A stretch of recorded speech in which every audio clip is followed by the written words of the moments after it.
Buenas noches.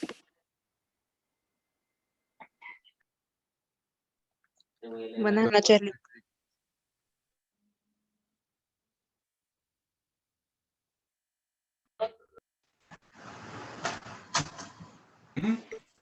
Tiempo y las generaciones más.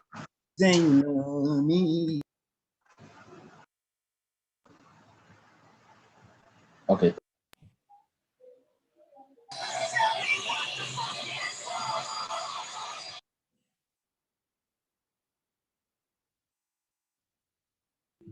Buenas tardes, Lick. Buenas tardes.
Bueno, buenas noches a todos y cada uno de ustedes. Espero que todos se encuentren bien, al igual que su familia.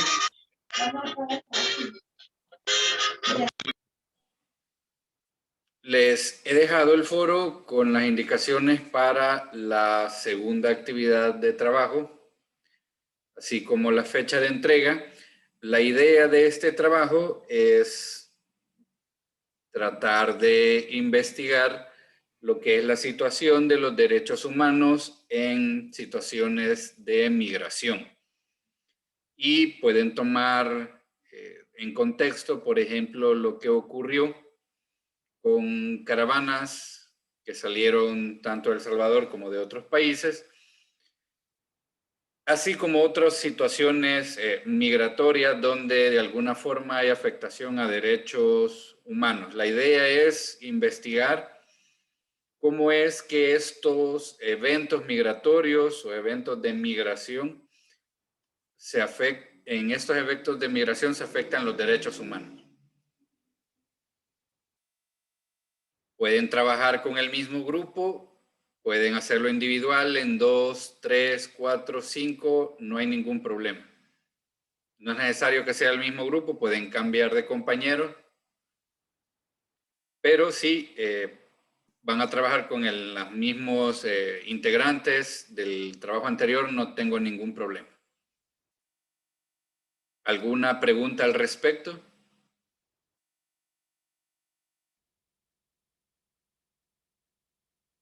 ¿Todo bien, Lick? Todo bien, licenciado, no tengo dudas. Muy bien. Con relación al trabajo número 3, les mencioné en algún momento, creo, no sé si fue a ustedes, también al grupo 2, que la idea es que cada grupo tenga un tema distinto. Y ya tengo la lista de temas, entonces para este último trabajo de la unidad 3, En 2 semanas exactamente haremos la asignación de temas para que ya también lo tengan y entonces les pido que vayan pensando con quién van a trabajar para que una persona o un representante de ese grupo, un día de clase que dispongamos para la asignación de temas, podamos se pueda, digamos, representar a ese grupo y se le pueda asignar un tema distinto por grupo. Entonces, les dejo la inquietud para que puedan ir pensando con quién van a trabajar. Igual es opcional si quieren hacerlo entre 2, 3, 4 o 5 o individual, no tengo problema. Varios compañeros trabajaron de forma individual el trabajo anterior, entonces les dejo esa inquietud.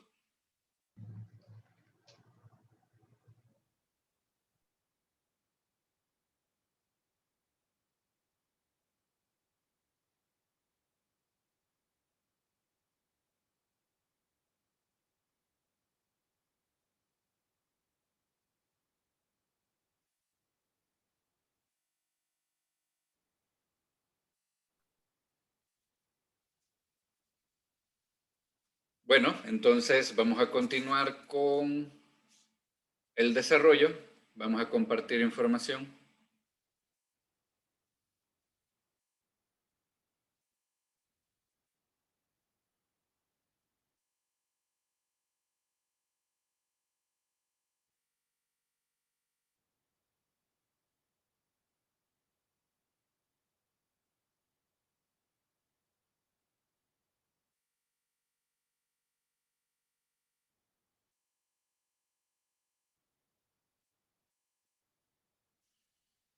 Y continuamos con los sujetos de derecho internacional o sujetos que son relevantes para el derecho internacional público. Hemos terminado de analizar la situación de los estados y luego continuamos con las organizaciones internacionales. Primero, una organización internacional se encuentra formada por individuos que están sujetos a una regulación internacional. Para que sea de carácter o de relevancia internacional, esta organización debe de tener ese carácter o esa característica internacional, o sea, debe tener algo que lo vincule con el derecho internacional público. Y como su definición, esto hace referencia a que debe de tener característica o presencia en distintas partes del mundo. Y eso lo vuelve sujeto de derecho internacional y, por tanto, de interés y relevancia para el derecho internacional público. Debe de contar con miembros, una normativa o regulación interna y ese elemento internacional para que sea de carácter relevante o de interés para el derecho internacional público. Debe tener una finalidad específica y un, digamos, campo de acción. Y además tener, reitero, cierta presencia de carácter internacional. Dentro de la pequeña línea de origen y evolución, podemos mencionar la primera organización internacional de la cual se tiene específicamente registro y es la denominada Liga Hanseática. A partir de 1358 fue una federación comercial y defensiva formada por distintas ciudades y distintos estados, entre ellos los Países Bajos, Suecia, Polonia, Rusia y ciudades que en la actualidad son las repúblicas bálticas. Las repúblicas bálticas en la actualidad son Estonia, Lituania y Letonia, y en ese entonces se formó una especie de federación o alianza comercial, así como defensiva y militar, para efecto de establecer algún tipo de organización entre estas ciudades y entre estos estados con un fin común. Y esto se denominó Liga Hanseática.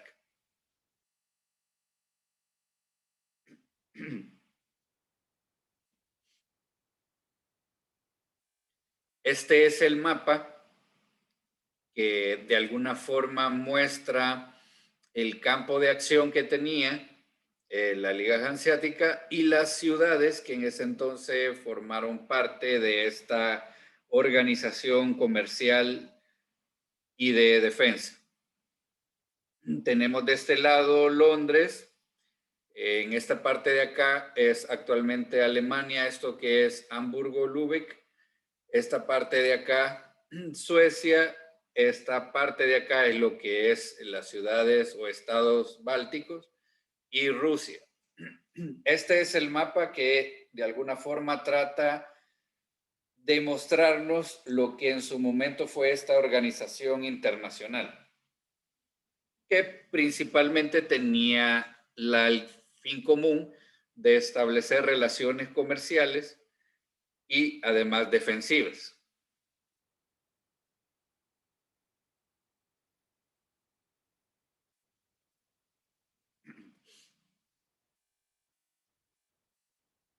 Luego tenemos a la Sociedad de Naciones o Liga de las Naciones como el primer intento de establecer una organización global con estados para una misma finalidad. Y surge a raíz de lo que ocurre en la Primera Guerra Mundial para efecto de tratar de evitar que sucesos como ese ocurran de nuevo. Fue creado a partir de 1919 y tenía por finalidad establecer de alguna forma una especie de organización para mantenimiento de la paz, etc. Aún, digamos, dentro de el poco tiempo que estuvo en vigor, varios estados de relevancia internacional no formaron parte y en 1939, que prácticamente estalla la Segunda Guerra Mundial, este organismo internacional pues se vio imposibilitado de evitar lo que sabemos que ocurrió y por consiguiente deja de existir. Los estados prácticamente se separan de esta pequeña o en ese entonces organización y se disuelve por completo.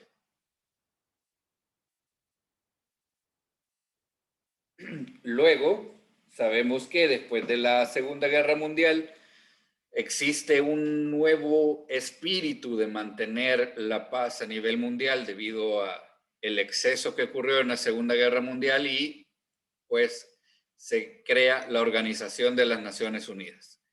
A partir de la Carta de 1945 surge este nuevo organismo con la idea de evitar nuevos conflictos de carácter internacional con esa magnitud y evitar que la guerra sea un mecanismo de solución para cualquier tipo de conflicto. A partir de la Organización de las Naciones Unidas es que además se le da más relevancia a las organizaciones internacionales porque con esta organización es que se crean organismos especializados que ya tienen funciones específicas y determinadas que de alguna manera aportan para la cooperación internacional con relación a los estados.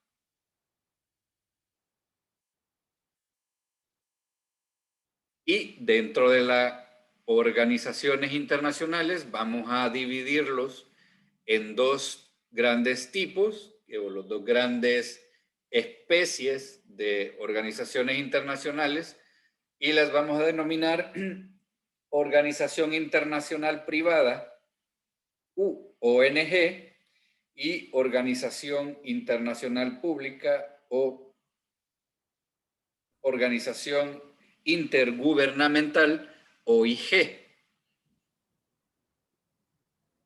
Que la primera, la ONG, es de carácter eminentemente privado, no depende ni tiene ninguna relación con los estados o con otros organismos especializados internacionales, y por su parte la OIG depende exclusivamente su creación de los estados y depende de el financiamiento también de lo que son los estados. Con relación a las características, las organizaciones internacionales pueden ser restringidas, que en este caso, por ejemplo, tienen alguna limitante específica que lo vuelve restringida. Por ejemplo, la OEA es una organización internacional restringida en cuanto a que únicamente estados del continente americano pueden formar parte. Y así podemos establecer como ejemplo la Unión Europea, que por obvias razones únicamente estados del continente de Europa pueden formar parte, y por lo tanto esa limitante es lo que lo vuelve restringida en cuanto a que tienen una característica particular. Y tenemos también organizaciones universales que se pueden integrar en todos los países y estados del mundo. Por ejemplo, la OMS, que es prácticamente la organización internacional universal que tiene exclusiva función con relación a la salud.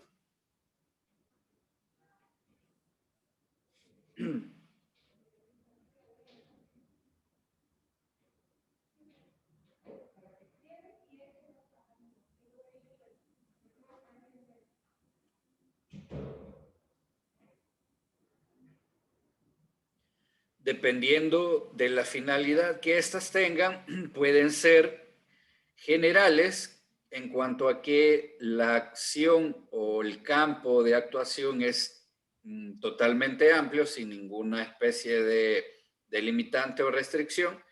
Y así tenemos organizaciones específicas en cuanto a que tienen aspectos de campo específicos o fines concretos. Dentro de las generales podemos mencionar específicamente la ONU, que tiene un gran campo de acción, y por ejemplo la OEA o la Unión Europea, que tienen campos de acción amplio, y específicas también podemos englobar acá estos organismos especializados que tienen aspectos y funciones específicas. Por ejemplo, la UNICEF, que únicamente se dedica a la promoción y desarrollo de la niñez, o la OMS, que su exclusiva función es la salud y funciones sanitarias.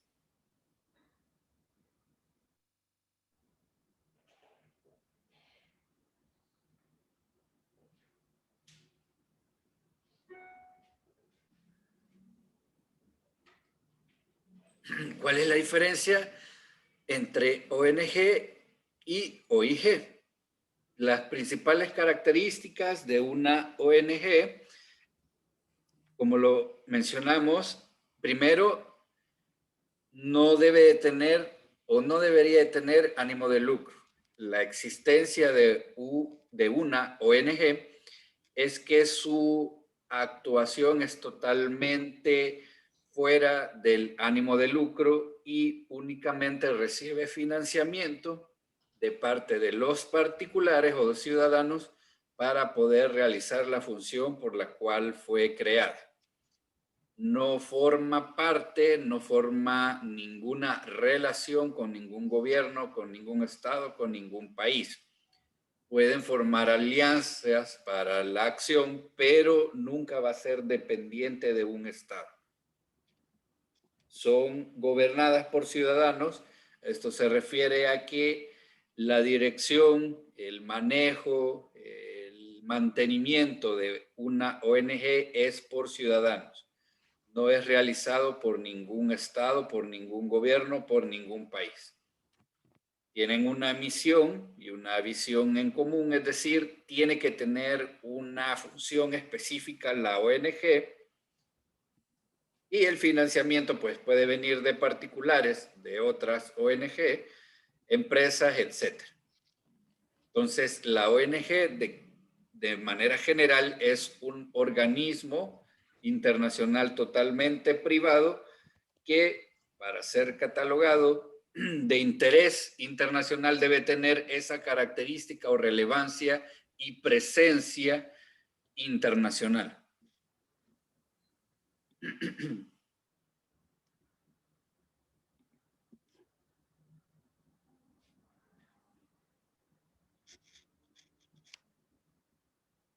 Con relación a las OIG u organismos intergubernamentales, estos se crean por medio de asociaciones de estados, es decir, varios estados o 2 estados al menos deciden crear este organismo para una finalidad común, para una finalidad específica, y su mantenimiento,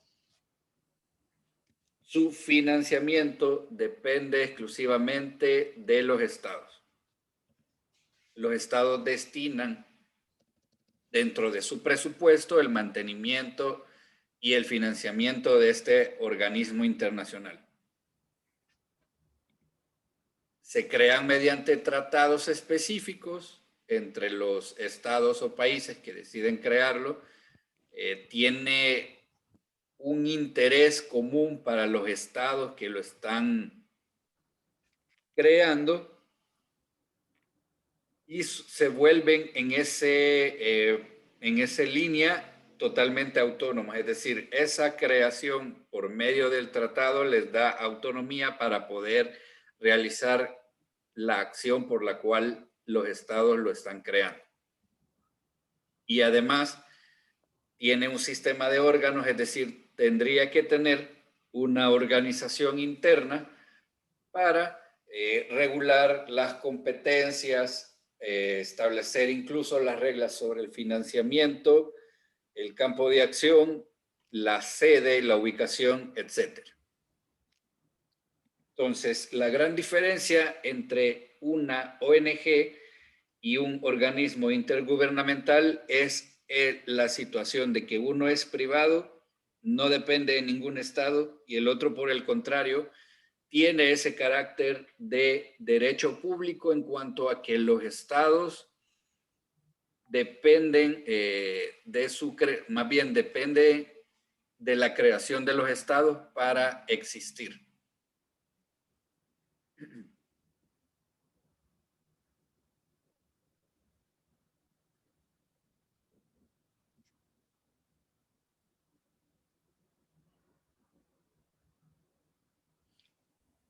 Así, la OIG es controlada, gestionada y administrada por los estados que la han creado, y la ONG es gestionada, controlada y organizada por particulares.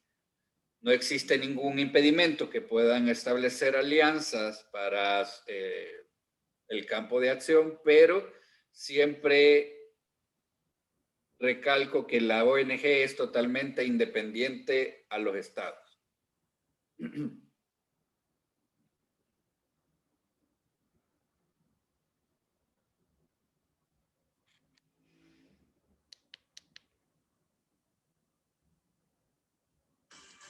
Children in the show have such energy. The kids are just unbelievable, and it's a great team. Everybody here is really, really nice. Just like one massive family. We are Billy Elliot. We are Billy Elliot. We are Billy Elliot.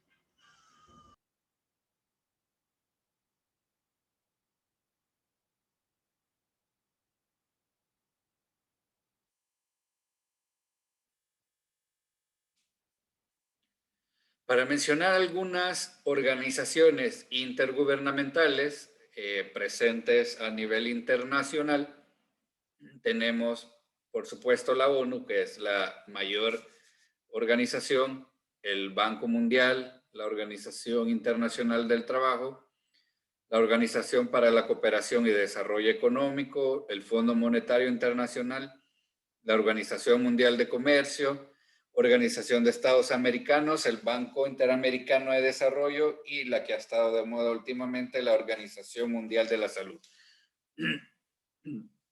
Hay muchas más, incluso organismos especializados que realizan funciones específicas que podrán mencionarse, pero por la gran cantidad, estas son como unos ejemplos dentro de las OIG.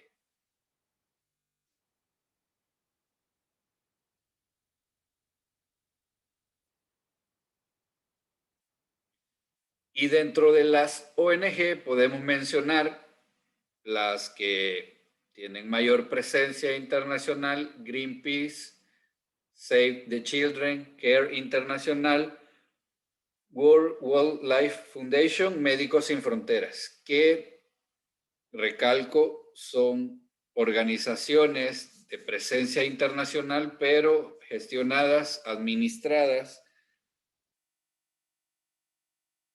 y financiadas por particulares.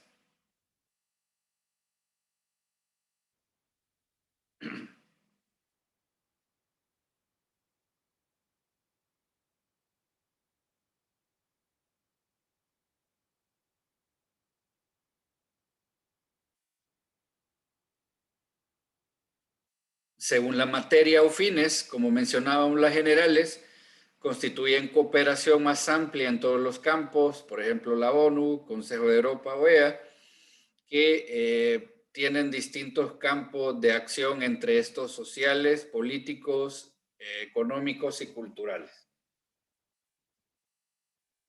Es decir, no tienen una función específica, más bien tienen un campo de acción o una operación amplia.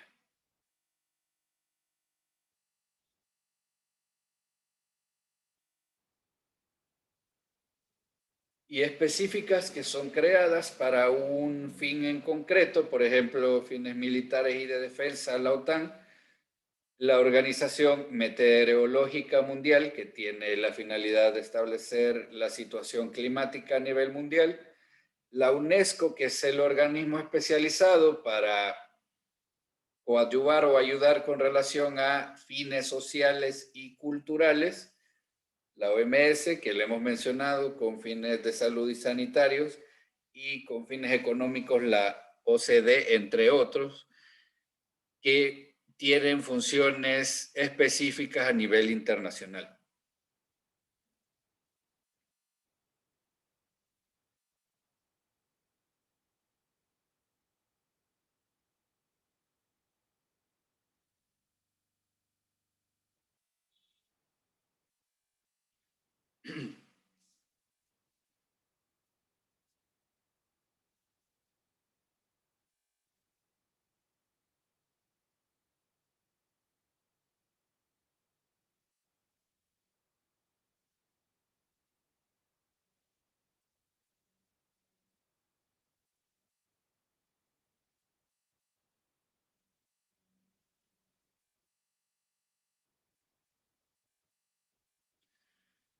¿Preguntas o comentarios?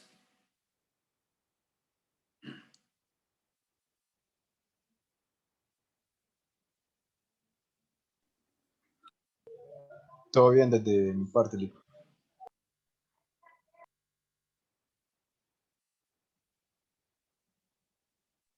Igual no tengo dudas, licenciado. Yo tengo una pregunta, Lick. Creo que será obvia, pero no me ha quedado como tan claro. ¿Por qué ONGs que usted explicó que eran privados, por qué se pueden considerar como un sujeto de derecho internacional público?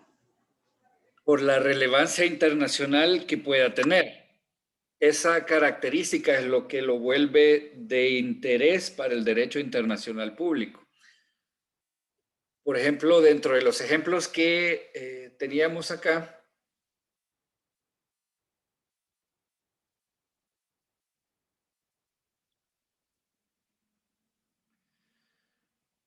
Por ejemplo, incluso de las más que tienen interés para el derecho internacional público, por decirles una, sin hacer ningún tipo de propaganda ni nada. Por ejemplo, Save the Children o Médicos Sin Fronteras, que realizan o tienen presencia casi en todo el mundo y realizan prácticamente labores humanitarias, incluso en lugares hostiles, por ya decirlo así.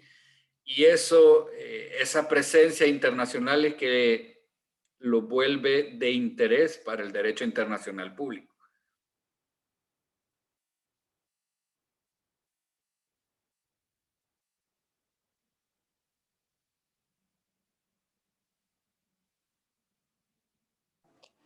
Gracias, Lick, me quedó claro. Incluso, por ejemplo, esta ONG de Médicos Sin Fronteras, de situación un poco bochornosa y vergonzosa, acá en El Salvador sufrieron un ataque, estaban brindando asistencia de salud, si no me equivoco, creo que fue en la zona de entre Soyapango, y una ambulancia de Médicos Sin Fronteras fue atacada este año.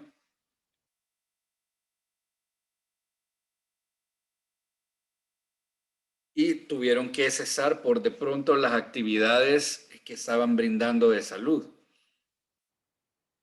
hasta que se garantizara de alguna manera la seguridad para estas personas.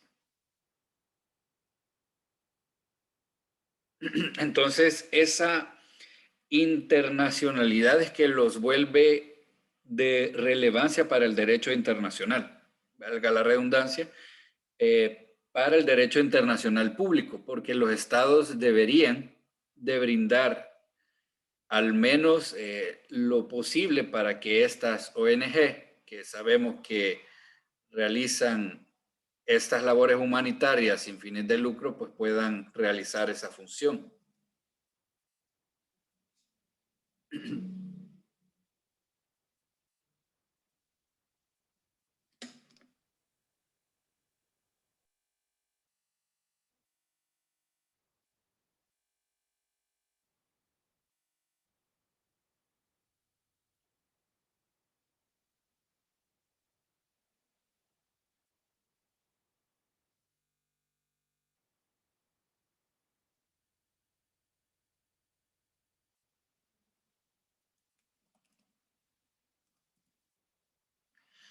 ¿Alguna pregunta o comentario?